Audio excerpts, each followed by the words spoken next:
Hello friends, good evening. ఈరోజు మనం Telangana public service కమిషన్లో FBO ఫారెస్ట్ బీట్ ఆఫీసర్ 2017 సంవత్సరంలో ఇచ్చినటువంటి ప్రశ్నలను మనం ఒకసారి చూద్దాం. ఈరోజు నేను ఈ FBO 2017లో మనకి స్టాటిస్టిక్స్ సాంఖ్యక శాస్త్రం నుంచి మొత్తం మనకి 7 ప్రశ్నలు ఇచ్చాడు. ఆ యొక్క 7 ప్రశ్నలు నేను మీకు ఇప్పుడు ఎక్స్ప్లెయిన్ చేయబోతున్నాను. అయితే మనకి జనరల్గా TGPSC FBO సిలబస్లో స్టాటిస్టిక్స్లో మెయిన్గా మనకి ఒక 3 కాంపోనెంట్స్ తీసుకొని ఇచ్చాడు. దాంట్లో ఇంపార్టెంట్ చెప్పాలి అంటే వాడు మనకి ఇచ్చినటువంటి 7 ప్రశ్నలు కూడా కేంద్రీయ విస్తృత కొలతల్లో ఇచ్చాడండి. అంటే ఇక్కడ మనకి మెజర్స్ ఆఫ్ సెంట్రల్ టెండెన్సీ అని చెప్తూ ఉంటాం. సో మనకి ఇచ్చినటువంటి ప్రశ్నలు అన్నీ కూడా మోస్ట్ ఆఫ్ ద పార్ట్ మనకి మెజర్స్ ఆఫ్ సెంట్రల్ టెండెన్సీ నుంచి మనకి ఇవ్వబడినవి. Central tendency, okay. So measures of central tendency అంటే కేంద్రీయ విస్తృత కొలతలు అని చెప్తూ ఉంటాం. మరి యొక్క కేంద్రీయ విస్తృత కొలతలు అనేది it's a very very very important topic అండి. మనకి 7 ప్రశ్నలు ఇవ్వబడినవి. ఆ యొక్క 7 ప్రశ్నలు నేను ఇప్పుడు మీకు ఎక్స్ప్లెయిన్ చేస్తాను. మెయిన్గా కేంద్రీయ విస్తృత కొలతలు అంటే ఇక్కడ మనం అర్థమెటిక్ మీన్ గురించి డిస్కస్ చేసుకోవాలి. సో మీడియన్ గురించి మనం డిస్కస్ చేసుకోవాలి. నెక్స్ట్ వన్ వచ్చేసరికి మోడ్. సో ఇంకా ఎక్స్ట్రాగా హార్మోనిక్ మీన్ కానీ జామెట్రిక్ మీన్ మీదగా కూడా క్వశ్చన్స్ ఇవ్వచ్చు. అంటే మెయిన్గా మనం అర్థమెటిక్ మీన్, మీడియన్, మోడ్ మీద మనకి ఒక 7 ప్రశ్నలు ఇవ్వబడినవి. ఒకసారి మనం ఆ యొక్క 7 ప్రశ్నల్ని డీటెయిల్గా మనం ఇప్పుడు ఎక్స్ప్లెయిన్ చేసుకుందాం అండి. సో మొదట ఒక ప్రశ్న చూద్దాం. A survey conducted on 20 household, ఓకేనా. So household in a locality by a group of students resulted in the following frequency table for the number of family members in a household. So then the mode of the given data, అంటే ఇచ్చిన దత్తాంశానికి వాడు mode అని అడుగుతున్నాడండి. So mode కనుక్కోమని చెప్తున్నాడు. తెలుగులో చూద్దాం question.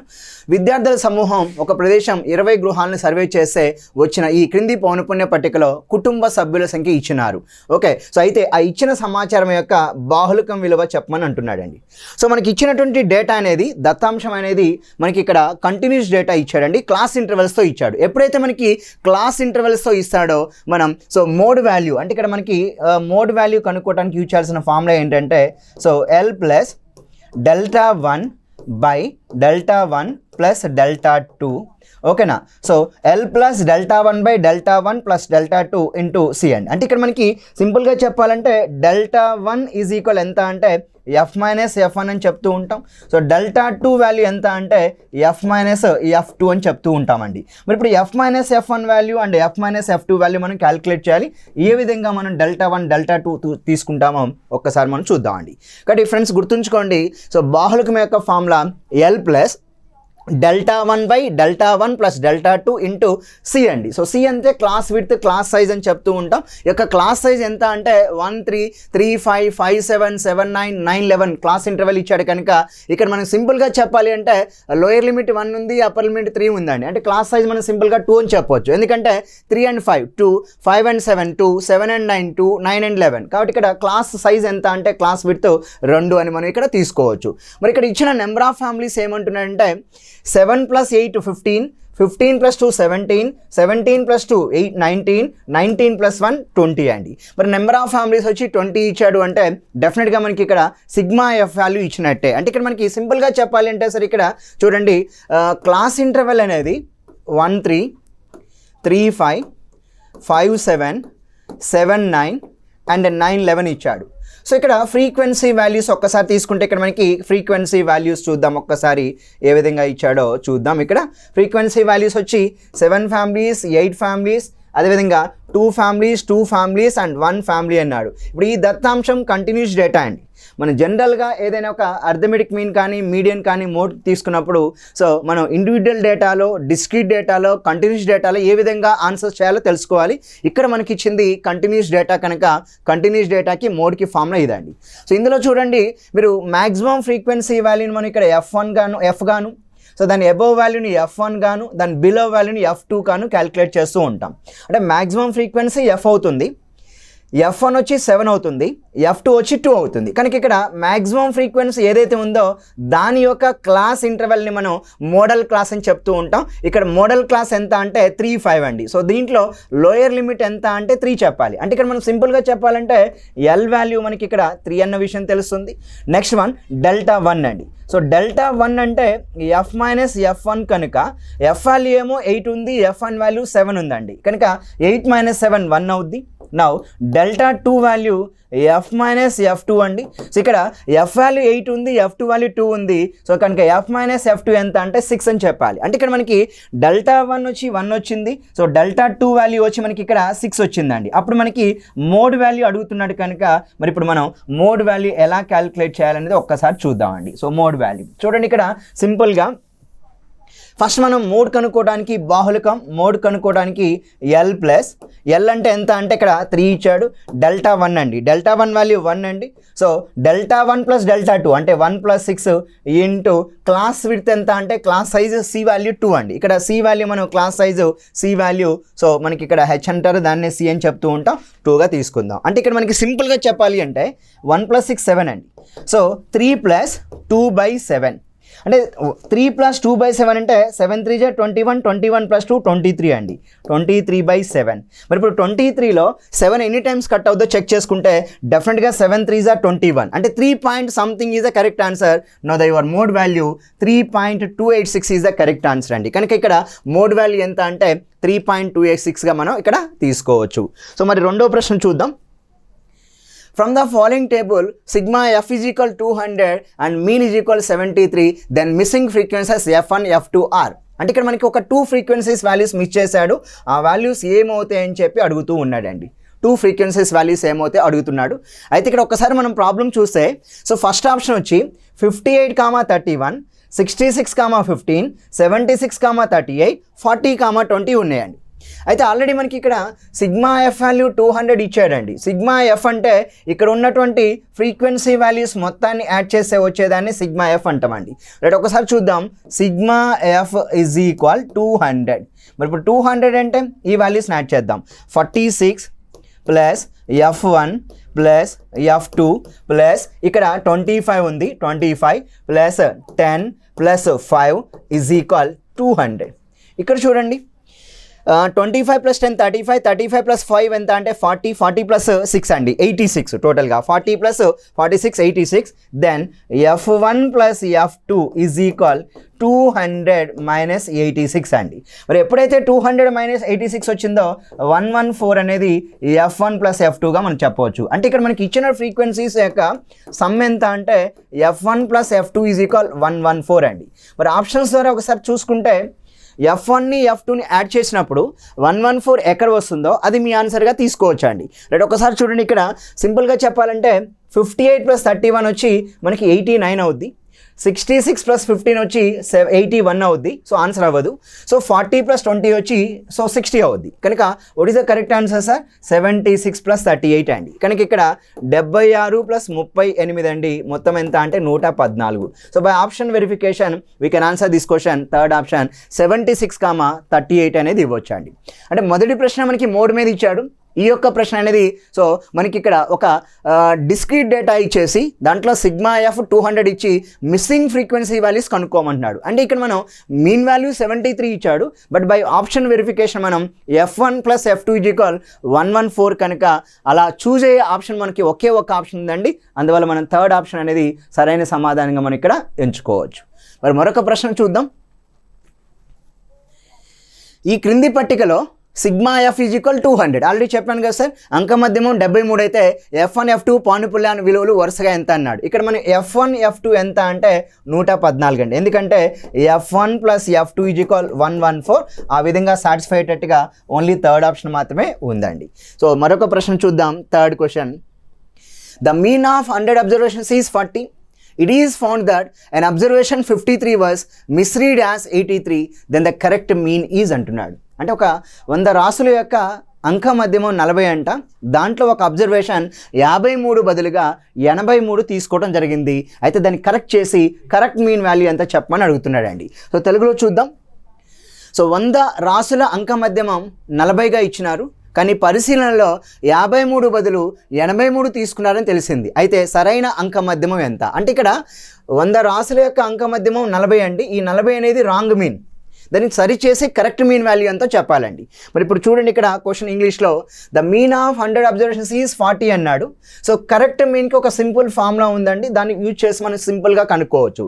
So the correct mean is equal, చూడండి ఇక్కడ the correct mean is equal wrong mean plus correct values minus wrong values by number of observation. Number of observations ఏంటండి 100.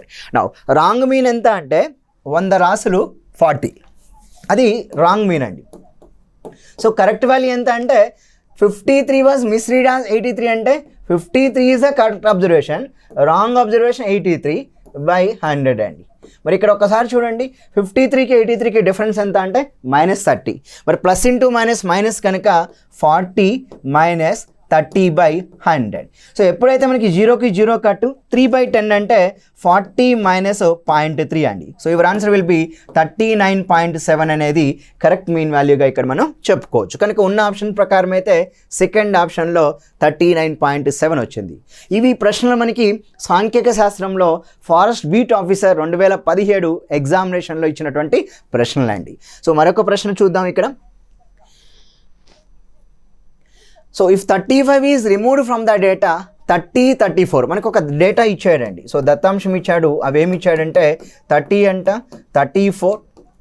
సో నెక్స్ట్ వన్ వచ్చి 35, 36, next one వచ్చి 37, 38 and 39 and 40. ఒక్కసారి చూస్తే ఇక్కడ మొత్తం observations ఎన్ని ఉన్నాయంటే ఇటు 3 ఉన్నాయండి. సో లాస్ట్లో కూడా 3 ఉన్నాయి. సో 2 మిడిల్ మోస్ట్ అబ్జర్వేషన్స్ ఉన్నాయి. ఎందుకు? ఈవెన్ నెంబర్ ఆఫ్ అబ్జర్వేషన్స్ ఉన్నప్పుడు మధ్యమ రాసులు 2 ఉంటాయి, వాటి యొక్క యావరేజే మీడియన్ వాల్యూ. మరి ఇప్పుడు 36కి 37కి మీడియన్ అండి. సో మీడియన్ అంటే మధ్యగతం అంటాం. సో మీడియన్, సో మధ్యగతం ఈజ్ ఈక్వల్ ఏమవుద్దంటే 36 + 37 ఎంత అంటే సో టోటల్గా ఓవరాల్గా 73, ఓకేనా? సో అంతే కదా సార్, 73/2 అండి. సో 73/2 అంటే ఎంత వస్తుందంటే 36.5 వస్తుంది. ఒరిజినల్గా అయితే మధ్యగతం మీడియన్ 36.5, కానీ ఇందులో నుంచి ఏం చేశాడు, if 35 is removed from the data. ఇప్పుడు ఈ డేటా నుంచి సో న్యూ డేటా అండి. సో 35 తీసేశాడు. మరి 35ని తొలగిస్తే అప్పుడు ఏమవుద్ది 30, 34, 35 పోయింది కనుక ఇక్కడ 36, నెక్స్ట్ వన్ 37, 38, 39 అండ్ 40 అండి. ఇప్పుడు చూడండి ఉన్న అబ్జర్వేషన్స్లో 35 పోయింది.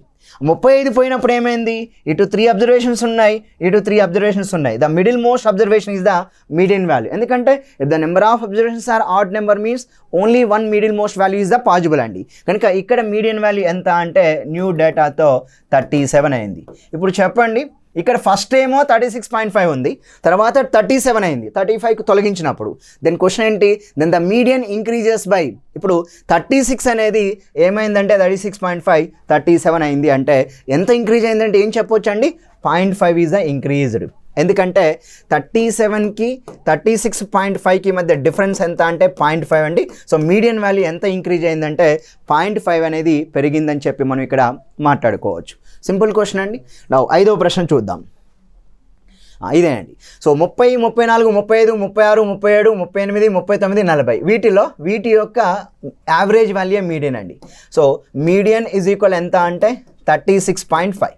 సో ఇందులో నుంచి ఒక అబ్జర్వేషన్ తొలగించమన్నాడు, అప్పుడు వాటి యొక్క మీడియన్ వాల్యూ ఎంత అంటే now the median value will be ఎంత అంటే 30, 34, 36 అంటే 37 అవుద్దండి, 37. సో ఇక్కడ నుంచి ఇక్కడికి ఎంత పెరిగింది అంటే 0.5 అనేది సో ఇక మధ్యగతం విలువ పెరుగుదల అని చెప్పి మాట్లాడుకోవచ్చు అండి. సో నెక్స్ట్ క్వశ్చన్ చూడండి 5. If the difference of mode and median of data is 24, then the difference of median and mean is అంటున్నాడండి. సో మనకి ఎంపెరికల్ ఫార్ములా ఉంటుందండి సిమెట్రిక్ డిస్ట్రిబ్యూషన్కి. Mode is equal 3 into median minus 2 into mean అండి. ఈ యొక్క empirical formula mean median mode మధ్య ఉన్నటువంటి ఈ యొక్క ఎంపెరికల్ ఫార్ములా ఉపయోగించి ఇటువంటి ప్రశ్నలకి మనం ఇక్కడ సమాధానం చెప్పవచ్చు. ఇది FBO 2017లో 5వ ప్రశ్న అండి. సాంఖ్యక శాస్త్రం అనేది ఒక కాంపోనెంట్గా మనకి ఇచ్చాడు సిలబస్లో, అందులోంచి ఇక్కడ 5వ ప్రశ్న చూడండి. ఇక్కడ ఏమన్నాడు, difference of mode and median of the data is 24 అంట. అంటే మోడ్కి మీడియన్కి మధ్య డిఫరెన్స్ 24 అంటున్నాడు. అంటే ఇక్కడ మనకు సింపుల్గా చెప్పాలి అంటే మోడ్ అంటే బాహుళికం అండి, సో మీడియన్ అంటే మధ్యగతం. ఈ రెండింటి మధ్య ఉన్న డిఫరెన్స్ ఎంత అంటే 24. అంటే ఈ ఈక్వేషన్ మనం ఇట్లా చేసుకోవాలండి. అయితే what is the difference of median and mean అంటున్నాడండి. మీడియన్కి మీన్కి మధ్య ఉన్న డిఫరెన్స్ ఎంతో చెప్పాలి. ఇప్పుడు చెప్పండి, మోడ్ మైనస్ మీడియన్ ఈక్వల్ 24 తెలుసు కనుక ఇటువైపు left hand side only mode మాత్రమే ఉంది. కాబట్టి లెఫ్ట్ హ్యాండ్ సైడ్ నేను ఏం చేస్తాను అంటే మైనస్ మీడియన్ తీసుకుంటా, రైట్ హ్యాండ్ సైడ్ కూడా నేను మైనస్ మీడియన్ తీసుకుంటా. అప్పుడు నాకు ఏమొస్తుంది ఇక్కడ చూడండి, mode minus median, okay right. అప్పుడు mode minus median is equal ఏమవుద్దంటే so 3 median minus 2 into mean minus median. ఇప్పుడు నాకు చెప్పండి, ఇక్కడ 3 మీడియన్ ఉంది, ఇక్కడ మైనస్ మీడియన్ ఉంది, అంటే మొత్తం ఏమవుద్దంటే 2 మీడియన్. అంటే ఇక్కడ మనకి mode minus median is equal ఎంత అవుద్దంటే 2 into median minus 2 into mean అని చెప్పుకోవచ్చు అండి.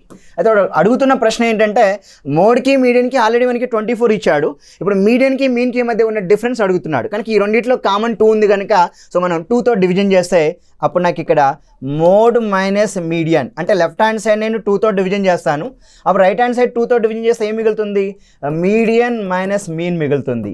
సో మనకు అడుగుతున్న ప్రశ్న కూడా ఇదేనండి, మీడియన్కి మీన్కి మధ్య ఉన్న డిఫరెన్స్ ఎంత అంటున్నాడు, find the difference between median and mean అంటున్నాడు. మరి మోడ్కి మీడియన్కి 24 డిఫరెన్స్ కనుక ఇక్కడ సబ్స్టిట్యూట్ చేద్దాం, then we will get here 24/2. So 24/2 అంటే ఎంత అండి 12. So what is the difference between median and mean అంటే 12 అనేది సమాధానంగా ఇక్కడ మనం ఎంచుకోవచ్చు. ఒక్కసారి తెలుగులో చూద్దాం ఇక్కడ ప్రశ్న. ఒక సమాచారంలో బాహుళకం మధ్యగతంకి భేదం 24 అయితే మధ్యగతం అంకమధ్యముల యొక్క భేదం ఎంత అన్నాడు. 5వ ప్రశ్న అండి. ఇక్కడ చూడండి, బాహుళకానికి అదేవిధంగా మధ్యగతానికి మధ్య ఉన్నటువంటి డిఫరెన్స్ అనేది 24 అంటున్నాడండి. మరి ఈ డిఫరెన్స్ ఎప్పుడైతే 24 అయిందో వాడు అడుగుతున్నది అంకమధ్యమం మధ్యగతం. ఓకేనా, అక్కడ అడుగుతుంది మధ్యగతం మధ్యమాల యొక్క భేదం ఎంత అంటున్నాడండి. అంటే మనకు అడుగుతున్న ప్రశ్న ఏంటంటే సో మధ్యగతానికి మరియు అదేవిధంగా అంకమధ్యమానికి మధ్య ఉన్న డిఫరెన్స్ వాల్యూ ఎంత చెప్పమంటున్నాడు. ఇప్పుడు చూడండి, ఈ రెండింటి డిఫరెన్స్ 24 మన ఎంపెరికల్ ఫార్ములా ఉందండి. సో ఎంపెరికల్ ఫార్ములా గుర్తుంచుకోవాలి అందరూ. బాహుళకం ఈజ్ ఈక్వల్ ఎంత, 3 ఇంటూ మీడియన్ అంటే మధ్యగతం మైనస్ 2 ఇంటూ అంకమధ్యమం. ఓకేనా, 2 ఇంటూ అంకమధ్యమం. రైట్, మనం సింపుల్గా 3 మధ్యగతం ఇటు ఉంది, ఒక మధ్యగతాన్ని ఇటు లెఫ్ట్ హ్యాండ్ సైడ్ తీసుకుందాం. అప్పుడు ఇక్కడ ఎంత మిగిలింది, 2 మధ్యగతం మిగిలింది. కనుక ఇట్లా రాయొచ్చండి, బాహుళకం మైనస్ మధ్యగతం.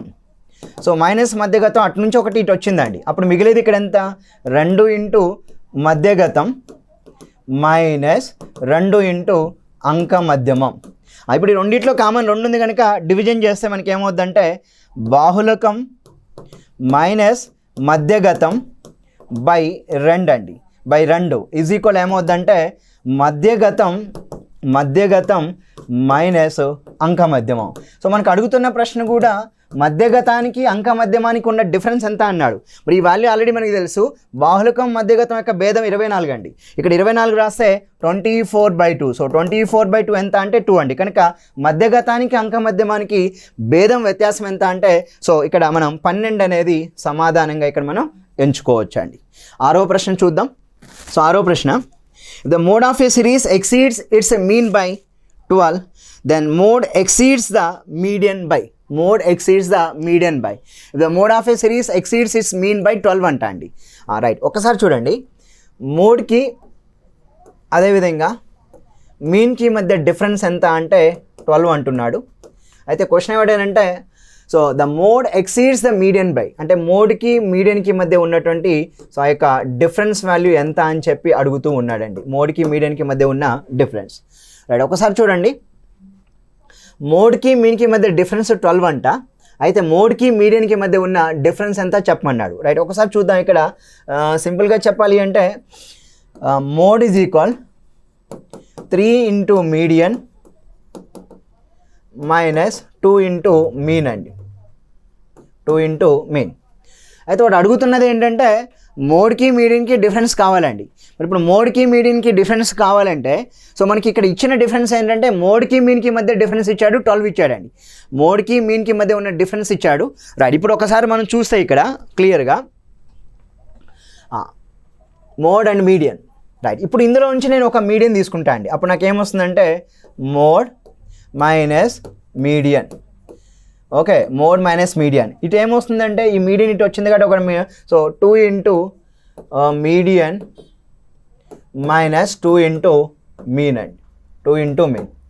రైట్, ఇప్పుడు మనకి ఇక్కడ మోడ్కి మీడియన్కి కావాలంటే మీడియన్కి మీన్కి మధ్య ఉన్నటువంటి డిఫరెన్స్ ఎంతో తెలియాలి. సో ఈ వాల్యూ ఎంత అంటే 2 ఇంటూ మీడియన్ మైనస్ మీన్ అండి, మీడియన్ మైనస్ మీన్. రైట్, ఇప్పుడు మనకి ఆల్రెడీ మోడ్కి మీన్కి మధ్య ఉన్న డిఫరెన్స్ 12 అంటున్నాడు కాబట్టి ఇప్పుడు ఎంపిరికల్ ఫార్ములా నేను మరలా ఉపయోగిస్తాను. చూడండి, mode is equal 3 into median minus 2 into mean అండి. రైట్, ఇప్పుడు ఇక్కడ క్లియర్గా మీడియన్కి మీన్కి మధ్య డిఫరెన్స్ కనుక్కోవడానికి ప్రయత్నిద్దాం. ఇప్పుడు మనకి ఆల్రెడీ మోడ్కి మీన్కి మధ్య డిఫరెన్స్ 12 కదా. రైట్, ఇప్పుడు ఇందులో ఒక్కసారి చూద్దాం. ఇక్కడ mode minus mean, mode minus mean is equal 3 into median. ఎప్పుడైతే మనం ఇటు మైనస్ మీన్ తీసుకున్నాం ఇటు కూడా తీసుకోవాలి. అప్పుడు -2 -1 ఎంత, -3 అవుద్ది. అంటే -3 ఇంటూ మీన్ అవుద్ది. ఈ రెండిట్లో కామన్ 3 ఉందండి.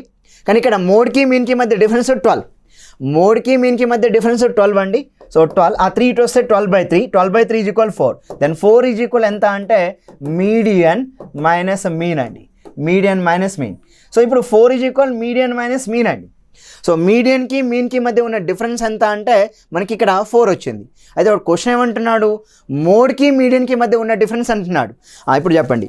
సో మీడియన్కి మీన్కి మధ్య ఉన్న డిఫరెన్స్ 4 కాబట్టి ఇప్పుడు మనకి మోడ్కి మీడియన్కి కావాలంటే median minus mean is equal 4 కనుక 2 ఇంటూ 4 ఎంత అంటే సింపుల్గా ఈ యొక్క ప్రశ్న 2 4 ఎంత అంటే 8 అండి. కాబట్టి దీన్ని మనం మోడ్కి అండ్ మీడియన్కి మధ్య ఉన్న డిఫరెన్స్ అని అక్కడ అడుగుతున్నాడు కనుక answer will be 8 is the correct answer. అంటే డబుల్ టైం అని చేయాల్సి వస్తుందండి. ఎంపిరికల్ ఫార్ములా ఒకసారి నేను ఇక్కడ ఉపయోగించాను, ఈ వచ్చినటువంటి నెంబర్ని నేను ఇక్కడ యూటిలైజ్ చేసుకుంటే నాకు ఆన్సర్ ఎంత వస్తుందంటే 8 వస్తుంది. కనుక ఈ యొక్క క్వశ్చన్కి ఆన్సర్ మనం సెకండ్ ఆప్షన్ 8 అనేది సమాధానంగా మనం ఇక్కడ ఇవ్వవచ్చు. రైట్, మరొక ప్రశ్న 7 చూద్దాం. Marks obtained by 40 students in a short assessment is given below, where A and B are two missing data. Marks are 5, 6, 7, 8, 9. The number of students are 6A, 16, 13B అంటున్నాడు. ఇక్కడ చూడండి, ఎప్పుడు కూడా గుర్తుంచుకోండి. So these are the number of students or frequency values, these are the X values అండి. Right, if the mean of the distribution is 7.2, then the values of A and B respectively are అంటున్నాయండి. So better ఏంటంటే through option చేయడానికి ప్రయత్నిద్దాం. Let us assume option 1 అనుకుందాం. Option 1లో ఏ value 1 అని B value 4 అని రాసుకుందాం అండి. ఇక్కడ let us assume a value 1 and b value 4 అని రాసుకుందాం. అప్పుడు మనకి మీన్ ఆఫ్ ద డిస్ట్రిబ్యూషన్ ఎంత రావాలంటే 7.2 రావాలండి. మరి ఇప్పుడు 7.2 రావాలి కనుక సో మనందరికీ తెలుసు అర్థమెటిక్ మీన్ ఈజ్ ఈక్వల్ ఏంటంటే sigma fx by sigma f అండి, sigma fx by sigma f. మరి ఇక్కడ అర్థమెటిక్ మీన్ 7.2 అంటే సిగ్మా ఎఫ్ఎక్స్ అంటే 5 6 are 30 and 6 into 1 6. Next one 7 16s are, so 7 16s are 112 and 8 13s are 104 and 9 4s are 36 by now sigma f అంటే summation of all these frequencies అండి. 6 plus 1 7, 7 plus 13 20, 36 plus 4 40 అండి. నా ఓవరాల్గా ఇక్కడ మనకి ఎంత వస్తుందంటే అర్థమెటిక్ మీన్ వాల్యూ సో 36 అండి. 36 plus 12 148, 148 150, 150 250, 252, 252 plus 86 అండి. 252 plus 86 అంటే 288, 288 by 40 అండి. సో 288 by 40 అంటే 28.8/4 అండి. సో 4 7 times, 4 2 times అంటే మనకి అర్థమెటిక్ మీన్ వాల్యూ 7.2 వచ్చిందంటే ఇక్కడ ఏ కామా బి వాల్యూ ఎంత అంటే 1,4 అనేది బై ఆప్షన్ వెరిఫికేషన్ ద్వారా మనం ఇక్కడ ఈజీగా మనం ఇక్కడ మాట్లాడుకోవచ్చు, ఆన్సర్ తీసుకోవచ్చు అండి. సో ఈ విధంగా మనం మొత్తం మన FBO ఎగ్జామినేషన్లో సో మనకి ఏదైతే ఫారెస్ట్ బీట్ ఆఫీసర్ ఎగ్జామినేషన్ 2017లో తెలంగాణ పబ్లిక్ సర్వీస్ కమిషన్ వారు కండక్ట్ చేశాడు. సో ఈసారి కూడా మనకి ఇక్కడ ఆంధ్రప్రదేశ్లోను మరియు అదేవిధంగా తెలంగాణను 2 రాష్ట్రాల్లో మనకి ఫారెస్ట్ బీట్ ఆఫీసర్ అదేవిధంగా అసిస్టెంట్ బీట్ ఆఫీసర్ యొక్క నోటిఫికేషన్ మనకి ఈ యొక్క ఫిబ్రవరి అండ్ జనవరి మంత్లో రావడానికి అవకాశం ఉంది. సో మనకి ఆల్రెడీ జనవరి 12th రోజు ఆంధ్రప్రదేశ్ పబ్లిక్ సర్వీస్ కమిషన్ నుంచి సో ఈ యొక్క FBO, ABO అదేవిధంగా FSOకి సంబంధించినటువంటి సో జాబ్ క్యాలెండర్ ప్రకటించబోతున్నారు. ఈ యొక్క జాబ్ క్యాలెండర్లో మొత్తం మనకి తెలుస్తున్న ఇన్ఫర్మేషన్ ప్రకారం ఏపీ నుంచి FBO ప్లస్ ABO కలిపి 691 పోస్టులు ఉన్నాయి. ఎఫ్ఎస్ఓ అయితే ఎఫ్ఎస్ఓ నుంచి అయితే 100 పోస్టులు ఉన్నాయి, అంటే మొత్తం ఒక 791 పోస్టులు ఉన్నాయండి. సో దీనికి సంబంధించి ఆంధ్రప్రదేశ్ నుంచి జాబ్ క్యాలెండర్ సో జనవరి 12వ తారీఖు రిలీజ్ అవుతుందని తెలుస్తుంది. ఈ యొక్క జనవరి క్యాలెండర్లో మనకి అనౌన్స్మెంట్ 791 సో అటవీ శాఖ నుంచి మనకి పోస్టులు రిలీజ్ అవుతున్నాయి. అదేవిధంగా మనకి పెబ్ బండింగ్ 2025లో తెలంగాణ పబ్లిక్ సర్వీస్ కమిషన్ నుంచి కూడా మనకి ఈ యొక్క ఫారెస్ట్ అటవీ శాఖ నుంచి మనకి నోటిఫికేషన్ రావడానికి అవకాశం ఉంది కనుక దీన్ని దృష్టిలో పెట్టుకొని సో మా యొక్క సో ఇక్కడ మీకు దిల్సుఖ్ నగర్లో ఉన్నటువంటి మా చైతన్య ఇన్స్టిట్యూట్ ఆఫ్ పోలీస్ సంస్థలో మేము ఎక్స్క్లూజివ్గా ఈ యొక్క ఆంధ్రప్రదేశ్ పబ్లిక్ సర్వీస్ కమిషన్ వారైనా తెలంగాణ పబ్లిక్ సర్వీస్ కమిషన్ నుంచి రాబోతున్నటువంటి ఫారెస్ట్ బీట్ ఆఫీసర్ అదేవిధంగా అసిస్టెంట్ బీట్ ఆఫీసర్ సంబంధించినటువంటి నూతన బ్యాచ్లు అనేది ఈ యొక్క సో జనవరి 20వ తారీఖు నుంచి నూతన బ్యాచ్లు ప్రారంభిస్తున్నాం. ఆ రోజు 9 గంటలకి క్లాస్ అనేది ప్రారంభం అవుతుంది కనుక అడ్మిషన్ తీసుకోవాలనుకునేవారు వెంటనే ఎఫ్బిఓ ఆర్ ఏబిఓ లేదా sub inspector of police or constable ఇటువంటి నోటిఫికేషన్స్ కోసం రెడీ అవుతున్న విద్యార్థులు అయితే జనవరి 20వ తారీఖు నుంచి చైతన్య ఇన్స్టిట్యూట్ ఆఫ్ పోలీస్ దిల్సుఖ్ నగర్లో నూతన బ్యాచ్లు మీకు ప్రారంభిస్తున్నాం. సో ఎవరికైనా మీకు కంప్లీట్గా ఎఫ్బిఓ ఫుల్ కోర్సు కావాలనుకుంటే FBO full course or ABO full course కావాలనుకుంటే సో నూతన బ్యాచ్ అనేది మీకు ఇక్కడ జనవరి 20వ తారీఖు చైతన్య ఇన్స్టిట్యూట్ ఆఫ్ పోలీస్లో మీకు ప్రారంభిస్తున్నాం. మీరు ఎక్స్క్లూజివ్గా జనరల్ మ్యాథమెటిక్స్ కావాలి అనుకుంటే అటువంటి వారి కోసం కూడా సో మార్నింగ్ 7 o'clockకి సో జనవరి 25వ తారీఖు నుంచి మేము ప్రారంభిస్తున్నాం. అంటే మీరు ఇక్కడ ఫుల్ కోర్సు కావాలనుకున్నా జాయిన్ అవ్వచ్చు. అది జనవరి 20వ తారీఖు 9 AM క్లాసులు ప్రారంభమవుతాయి. సో లేదు ఓన్లీ మీరు జనరల్ మ్యాథమెటిక్స్ స్టార్ట్ అవ్వాలనుకుంటే జనవరి 25th రోజు సో 7 AM మీకు ఇక్కడ సో ప్రత్యేకమైనటువంటి జనరల్ మ్యాథ్స్ బ్యాచ్ కూడా మీకు ప్రారంభం అవుతుంది. సో తెలంగాణ విద్యార్థులైనా లేదా ఆంధ్రప్రదేశ్ విద్యార్థులైనా forest beat officer, assistant beat officer so లేదా sub inspector of police constable ఇటువంటి ఎగ్జామ్స్కి రెడీ అవుతున్న విద్యార్థులకి ఎక్స్క్లూజివ్గా ఎఫ్బిఓ ఏబిఓ జనవరి 20 స్టార్ట్ అవుద్ది. ఎస్ఐ అండ్ కానిస్టేబుల్ 25వ తారీఖు స్టార్ట్ అవుద్ది. ఎవరికైనా మీరు ఎఫ్బిఓ ఏబిలో ఉన్నటువంటి ఆ జనరల్ మ్యాథమెటిక్స్ కావాలనుకుంటే ఆ విద్యార్థులకి మార్నింగ్ 7 o'clock సో జనవరి 25th చైతన్య ఇన్స్టిట్యూట్ ఆఫ్ పోలీస్లో మీకు ప్రత్యేక బ్యాచ్ కూడా మేము ప్రారంభిస్తున్నాం. సో ఈ యొక్క అద్భుతమైన అవకాశం ఉంది. నెక్స్ట్ మనం ఈ జనవరి 6, 7 తారీఖులో కూడా 8వ తారీఖు వరకు ఆఫర్ కూడా పెట్టాం. ఫుల్ కోర్సు ఎస్ఐ తీసుకున్న వాళ్ళకి ఎఫ్బిఓ ఫ్రీ కోచింగ్ ఉంది. అదే ఎక్స్క్లూజివ్గా ఎఫ్బిఓ తీసుకోవాలనుకున్న 10,000 రూపాయలకే టోటల్ క్లాసెస్ ప్లస్ ఎగ్జామ్స్ కలిపి మీకు అందజేస్తాను కనుక ఈ యొక్క అద్భుతమైన అవకాశాన్ని మీరు యూటిలైజ్ చేసుకోవడానికి ప్రయత్నించండి అండి. నేను మరొక కంటెంట్తో మరలా నేను మిమ్మల్ని కలుస్తాను. Thank you very much. ధన్యవాదాలు.